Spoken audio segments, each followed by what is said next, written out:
In a big jolt to Congress party, senior Congress leader Rajesh Mishra has quit the party and joined the BJP.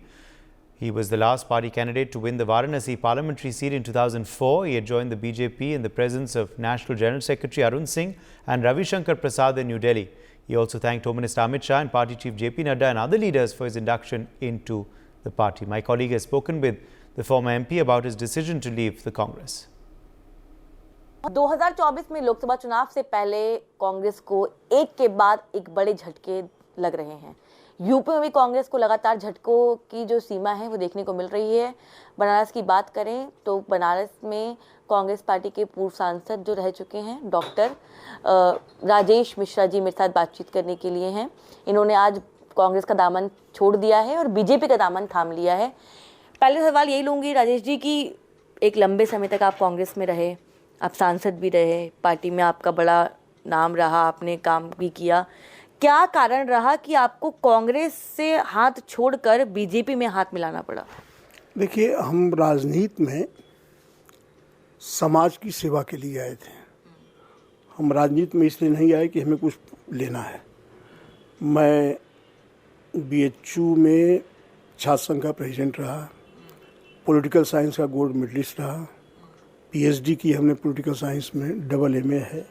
तो but nature है कि मेरा academic career बहुत अच्छा था। छात्र संघ का चुनाव लड़ा, वाइस प्रेसिडेंट हुआ, प्रेसिडेंट हुआ। फिर मैंने इंडिपेंडेंट चुनाव लड़ा, ग्रेजुएट कॉन्स्टिट्यूंसी का। 8 जिले का चुनाव था और 8 जिले में मैं इंडिपेंडेंट चुनाव जीता। फिर कांग्रेस के बेंच पर बैठा हाउस के अंदर, लगातार कांग्रेस में रहा, विभिन्न पदों पर काम करने का अवसर भी दिया पार्टी ने। वाइस प्रेसिडेंट रहा यूपी में, जनरल सेक्रेटरी रहा। अभी जो खड़गे जी का इलेक्शन हुआ है, इलेक्शन अथॉरिटी जो बनी थी, सेंट्रल इलेक्शन अथॉरिटी, उसका मैं मकसूदन मिश्री जी चेयरमैन थे और नेक्स्ट पर्सन मैं था, मेंबर थे जी, नेक्स्ट मेंबर मैं था। कांग्रेस ने एमपी का टिकट दिया, मैं एमपी भी जीता। यदि कोई कहे कि कांग्रेस में हवा थी तो हमसे पहले भी सब बड़े बड़े नेताओं की जमानत जब्त हुई थी, अभी भी हो रही है। तो इसका मतलब कांग्रेस के पास तोड़ था नहीं, लेकिन मैंने जीता। संगठन था नहीं, जो लोग मुझसे जुड़े थे यूनिवर्सिटी के समय से वो सब कांग्रेसी हो गए, मैं चुनाव जीत गया। अब दिक्कत ये है कि पार्टी के पास कुछ देने के लिए भी नहीं है, पार्टी कुछ कर भी नहीं रही है, और जो कार्यकर्ता है, वर्कर है पूरे प्रदेश में, उसे जिस तरह अपमानित किया जा रहा है, तो आप कुछ दे नहीं सकते, तो आपको अपमानित करने का अधिकार किसने दिया है? अच्छा, मतलब आप सीधे तौर पर आरोप लगा रहे हैं कि एक लंबे समय से आप कांग्रेस में रहे, आपने। मैं सिर्फ अपनी बात नहीं कर रहा हूँ, मैं पूरे प्रदेश के कार्यकर्ताओं की बात भी कर रहा हूँ, मैं अपनी बात नहीं कर रहा हूँ। हाँ, तो आप ये आरोप लगा रहे हैं कि कांग्रेस पार्टी में वर्कर्स को और नेताओं को कांग्रेस पार्टी में इज्जत नहीं मिलती है। देखिए, ऐसा कि मैं आरोप नहीं लगा रहा हूँ, ये हकीकत बोल रहा हूँ। अच्छा। आरोप लगाना होता तो आरोप मैं कभी लगा के किसी पार्टी में कहीं चला गया होता। अच्छा। मैं बीजेपी में कुछ मांगने लेने के लिए नहीं आया हूँ। ये नहीं कि कोई टिकट की बात हो या कोई पद की बात हो या कुछ नहीं है। हम लोगों का सौभाग्य ये है कि देश के यशस्वी प्रधानमंत्री जी बनारस के सांसद हैं, और बनारस के सांसद होने के नाते जो बनारस में उन्होंने काम किया, आज जो मैं देख रहा हूँ बनारस में विश्वनाथ कॉरिडोर बनने के बाद से जिस तरह टूरिज्म वहाँ बढ़ा, हमें लगता है कि कम से कम हर महीने 10 लाख लोग आ रहे हैं।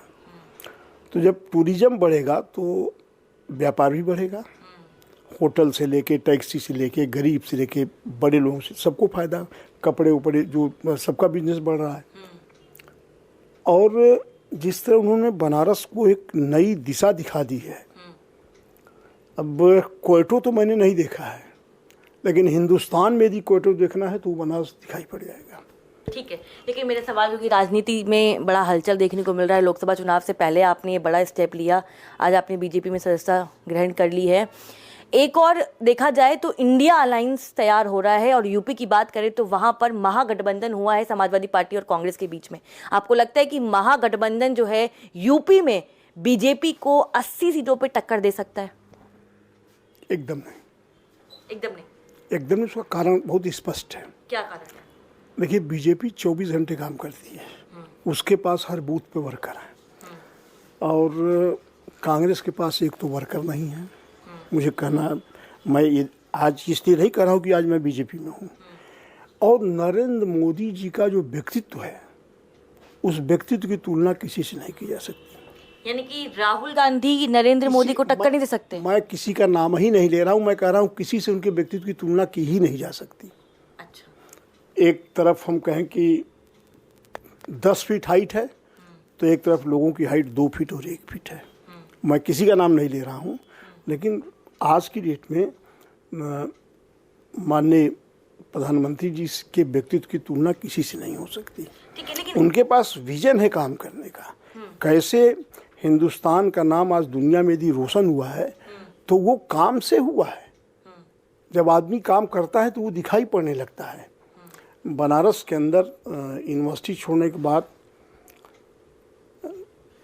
एयरपोर्ट को इंटरनेशनल एयरपोर्ट मैंने बनवाया, मेरे कार्यकाल का बना हुआ है। BHU में हॉस्पिटल के बराबर ट्रामा सेंटर बनवाया, 3-3, 4-4 फ्लाईओवर बनवाए, घाटों का काम किया।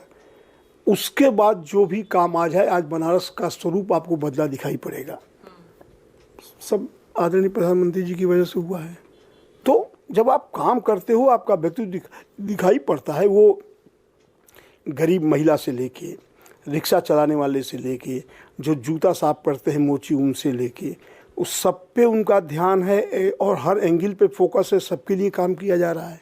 ठीक है, लेकिन एक सवाल मैं लूँगी, क्योंकि आपने कहा कि प्रधानमंत्री नरेंद्र मोदी के आने से विकास हुआ है, आप यही बोल रहे हैं। ठीक है, आपने कहा कि बनारस में जो तस्वीर है बनारस की बदल गई है।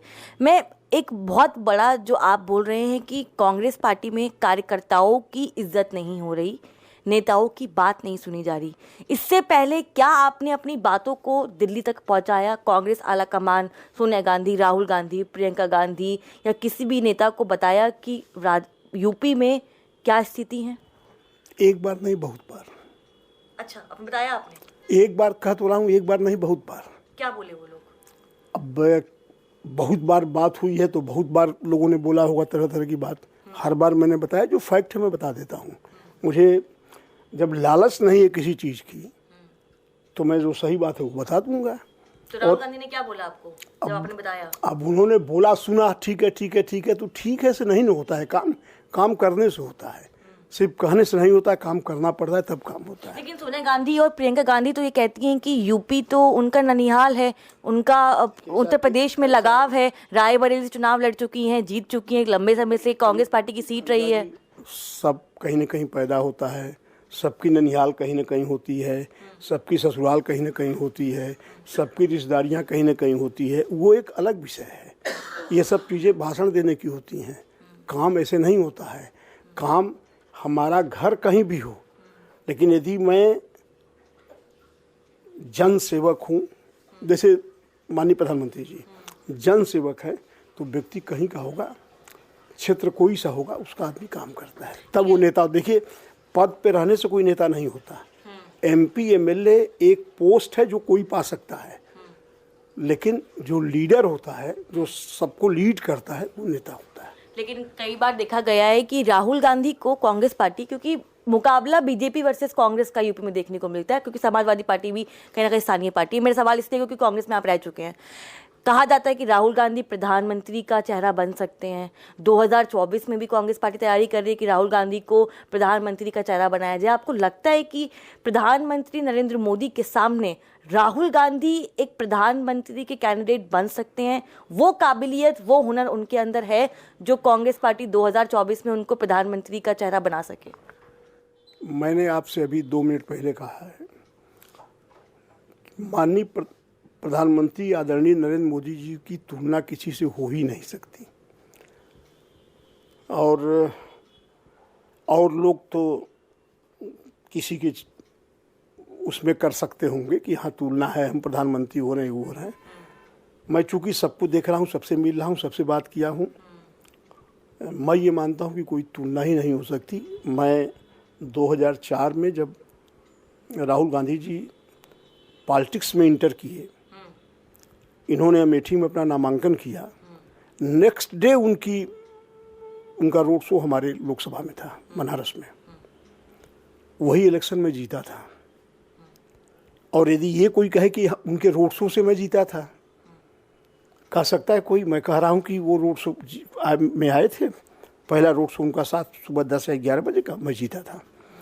लेकिन उसी रोड शो के बाद वो 3 लोकसभा में और गए उस सेम डे, उसी दिन गए, और तीनों में कांग्रेस की जमानत जब्त हो गई। तो यदि उनके रोड शो से मैं जीत रहा था तो वो तीनों भी जीतने चाहिए थे जहाँ उसी दिन गए, सेम डे गए। तो मैं बहुत नज़दीक से समझता हूँ चीज़ों को। और मैं छात्र राजनीति किया हूँ, स्टूडेंट पॉलिटिक्स से निकला हूँ, मैं इंडिपेंडेंट भी चुनाव जीत के दिखाया हूँ। तो मैं अननेसेसरी किसी की वाहवाही या चापलूसी नहीं कर पाता। ठीक है, लेकिन सवाल ये बार बार खड़ा होता है ना कि आखिरकार इतने लंबे समय से आप कांग्रेस पार्टी में थे, ठीक है, आपने इससे पहले कभी कांग्रेस पार्टी को छोड़ने का फैसला नहीं किया। जैसे ही चुनाव आते हैं, मैं केवल आपकी बात नहीं कर रही, तमाम जो नेता जो उधर से उधर जाते हैं पार्टियों में, चुनाव आते ही नेताओं का अपनी पार्टी से मन भोग जो है, या कहें कि मन जो है वो हट कैसे जाता है? ऐसा कुछ लोगों का होगा। यदि मुझे चुनाव आया है इसलिए मैं पार्टी छोड़ा हूँ, ये नहीं कह सकते। तो नहीं, मैं उसका उदाहरण दे रहा हूँ। अच्छा। 2009 तक मैं सांसद था, और शायद मुख्तार अंसारी को मेरे खिलाफ बीएसपी न लड़ाई होती तो मैं चुनाव कभी ना हारता बनारस में। 2014 में मेरा टिकट काटा गया, टिकट उसको दिया गया जो भाजपा से दूसरे दल से आया था। तो मुझे पार्टी छोड़नी होती तो मैं उसी में छोड़ दिया होता। बहुत लोगों ने मुझसे कहा, लोग मुझे टिकट दे रहे थे, मैंने कहा नहीं, मैं किसी को धोखा नहीं दे सकता। मुझे छोड़ना होता तो मैं 2014 में मैं वहाँ से सांसद था, दूसरे दल से आए व्यक्ति को टिकट मिल रहा था तो मैं पार्टी छोड़ देता, मुझे बुलाया जा रहा था। आज क्यों छोड़ा हूँ? मैं हर चीज़ बर्दाश्त करूँगा। मैंने 20 साल 25 साल धैर्य रखा, क्योंकि मैं उस तरह का व्यक्ति नहीं हूँ कि आज यहाँ हूँ कल वहाँ, परसों वहाँ, टिकट के लिए, पद के लिए। धैर्य रखा। लेकिन जब मुझे ये लगा कि अब धैर्य की भी एक सीमा होती है, मैं अपमानित हो रहा हूँ, तो अपमान को मैं बर्दाश्त नहीं कर सकता, इसलिए मैंने पार्टी छोड़ने का फैसला लिया। भारतीय जनता पार्टी के एक साधारण कार्यकर्ता के रूप में मैं भाजपा में शामिल हुआ हूँ। भाजपा जो भी काम मुझे देगी मैं उस काम को करूँगा। सुनने में आ रहा है, चर्चा इस बात की भी है कि लोकसभा चुनाव में भदोही लोकसभा चुनाव की जो सीट है वहाँ से आपके इनाम की चर्चा चल रही है। सुनने में ये भी आ रहा है कि बीजेपी आपको टिकट दे सकती है। अगर टिकट मिलेगा तो आप चुनाव लड़ेंगे? टिकट मिल जाएगा। देखिए, ऐसा है ना कि पूर्वांचल की हमें लगता है कि 15-20 सीटें ऐसी हैं जिस पे किसी सीट पे हमें भाजपा लड़ा देगी, मैं चुनाव जीत के दिखा दूंगा। मन है आपका चुनाव लड़ने का? क्यों नहीं मन है, मैं राजनीति कर रहा हूँ, मैं कोई वो तो हूँ नहीं। मैं राजनीति तो टिकट मांगेंगे? टिकट मांगूंगा नहीं। मैं भाजपा में आया हूँ, किसी को ये न लगे कि मैं इसलिए भाजपा में शामिल हुआ हूँ कि मुझे टिकट चाहिए या चुनाव लड़ना है, ऐसा कतई नहीं है। पार्टी जिस योग्य मुझे समझेगी वो जिम्मेदारी मुझे देगी, मैं करूँगा। ठीक है, एक बिल्कुल अंतिम सवाल लूँगी। बार बार जब यूपी की बात आती है तो सत्ता में तो है ही सरकार, लेकिन जब विपक्ष की बात आती है तो रायबरेली और अमेठी का जिक्र होता है। रायबरेली सोनिया गांधी ने अपना इस्तीफा मतलब कहीं ना कहीं मुंह मोड़ लिया है, क्योंकि राज्यसभा चली गई हैं। आपको लगता है कांग्रेस पार्टी में कोई भी राज्यसभा दोबारा लोकसभा चुनाव रायबरेली और अमेठी से लड़ता है, राहुल गांधी फिर अमेठी जाते हैं, तो क्या राहुल गांधी अमेठी और प्रियंका गांधी वाड्रा रायबरेली जीत पाएंगी? देखिए, इसका जवाब वहाँ के मतदाता दे पाएंगे। मैं इसलिए नहीं बोलूँगा कि मैंने कांग्रेस छोड़ा है, इसका जवाब वहाँ के मतदाताओं के पास है। मैं भविष्य वक्ता भी नहीं हूँ। आपको लगता है मुकाबला हो पाएगा कांग्रेस और जो इस तरह से बीजेपी में लगातार माहौल बना हुआ है उसको देखते हुए? देखिए, मुकाबला तो स्वाभाविक है होगा। बीजेपी के पास हर पोलिंग बूथ पे वर्कर हैं, बीजेपी के पास वोट है, और बीजेपी और माननीय प्रधानमंत्री जी मोदी जी उस तरह का काम कर रहे हैं, तो उनके पास तो हर जगह वोट है ही है। लेकिन मैं और दूसरा, मेरी जगह कोई दूसरा होता तो कह देगा कि नहीं नहीं नहीं भाजपा जीत जाएगी। मैं इस तरह नहीं बोल सकता। ये तय करना वहाँ के मतदाताओं का काम है। मैं इसलिए किसी की आलोचना नहीं करता कि मैं उस पार्टी को मैंने छोड़ा है, ये मेरा स्वभाव नहीं है। मैं माननीय यशस्वी प्रधानमंत्री जी के व्यक्तित्व से प्रभावित हूँ, उनके कार्यशैली से प्रभावित हूँ, उनके संगठन की क्षमता से प्रभावित हूँ। लोग कहते हैं ना कि माननीय अमित शाह जी के लिए कहा जाता है कि वो चाणक्य हैं, जो मैं सुनता हूँ। वो चाणक्य हैं, इसमें कोई बहस नहीं है। देखिए, सबसे बड़ी चीज़, अच्छी बात यह है कि बीजेपी के नेता 24 घंटे काम करते हैं। जब मैं सुनता हूँ कि रात को 2 बजे बीजेपी की मीटिंग हो रही है, सुनता हूँ।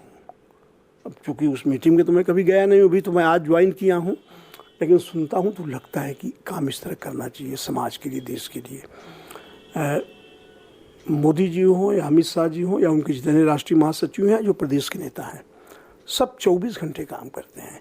उनके पास इतने ज़्यादा विंग्स हैं अलग अलग। अब जैसे लोग आरएसएस जानते हैं, आरएसएस एक तरह का अलग संगठन है, लेकिन उनके पास तमाम इस तरह के संगठन हैं। और कांग्रेस पास क्या है? वो 24 घंटा काम कर रहे हैं।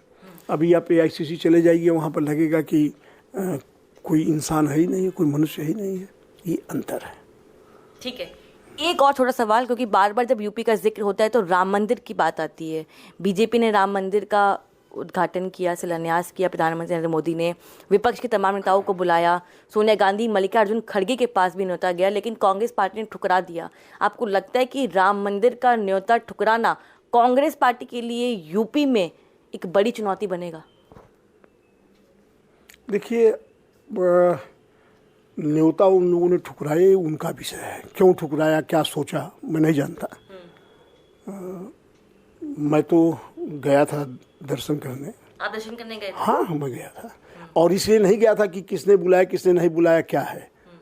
मैं हिंदू हूँ, मैं ब्राह्मण हूँ, तो मैं क्यों नहीं जाऊँगा, मुझे जाना चाहिए। मैं गया था। तो ये जिन लोगों ने ठुकराया, इसका जवाब तो वही दे सकते हैं कि क्यों ठुकराया उन लोगों ने। लेकिन हमें लगता है कि किसी भी हिंदू को दर्शन करने में, जाने में, मंदिर में जाने में यदि आपत्ति है तो मैं समझता हूँ कि गलत है, या नहीं जाता है तो वो गलत है। मैं विश्वनाथ जी का दर्शन करता हूँ, मैं विंध्याचल देवी का दर्शन करता हूँ। 12 ज्योतिर्लिंग है हिंदुस्तान में, मैंने शायद, हमें लगता है 11 ज्योतिर्लिंग का दर्शन किया है। लेकिन सबसे अच्छी बात यह है कि एक व्यक्ति मैं पूजा करता हूँ, ये मेरा धर्म है, लेकिन मैं किसी से घृणा नहीं करता। शायद मैं इस तरह का व्यक्ति हूँ कि यदि मैं अभी आपको मोबाइल दिखाऊं, यदि 600 मिस कॉल पड़े होंगे जब से मैं बीजेपी ज्वाइन किया हूँ, मोबाइल मेरा स्विच ऑफ है, तो उसमें कम से कम 300 मुस्लिम माइनॉरिटी का मिस कॉल है, और सब ये कह रहे हैं कि हम लोग आपके साथ हैं, आप जहाँ भी हैं हम लोग आपके साथ हैं। और मैं दावे के साथ कह रहा हूँ कि यदि इंडिया गठबंधन बनारस के अंदर 95% जगहों पे अपना पोलिंग एजेंट खड़ा कर दे तो मैं जानूँ। अच्छा, तो चैलेंज है आपकी तरफ से? चैलेंज है। क्यों? कारण उसका क्या है ना कि अब आप समझ लीजिए, कमलापति जी के बेटे की जमानत जब्त हुई, रत्नाकर जी की हुई, सबकी हुई, अभी फिर जब्त हो रही है। तो वहाँ जो कांग्रेस दिखाई पड़ती है, मैं वहाँ से MP रहा हूँ, तो जो दिखाई पड़ती है वो मैंने बनाया, वही कांग्रेस है। आज मैंने उससे अपने को हाथ जोड़ लिया, तो किसी को एजेंट नहीं मिलेगा। चलिए, हमसे बातचीत करने के लिए साफ तौर पे बहुत बहुत शुक्रिया सर। साफ तौर पे एक बड़ा चैलेंज और एक बड़ा आरोप जो है वो दिया गया है कि कांग्रेस के जो स्थानीय नेता हैं, जो कार्यकर्ता हैं, वहाँ पे उनकी इज्जत नहीं हो रही, और इसीलिए एक इस चलते कांग्रेस में सम्मान नहीं था, इसीलिए बीजेपी का दामन थामा गया है। कैमरा पर्सन आकाश के साथ Kanika, India news, Delhi. For more such videos, subscribe to the NewsX YouTube channel, hit the bell icon.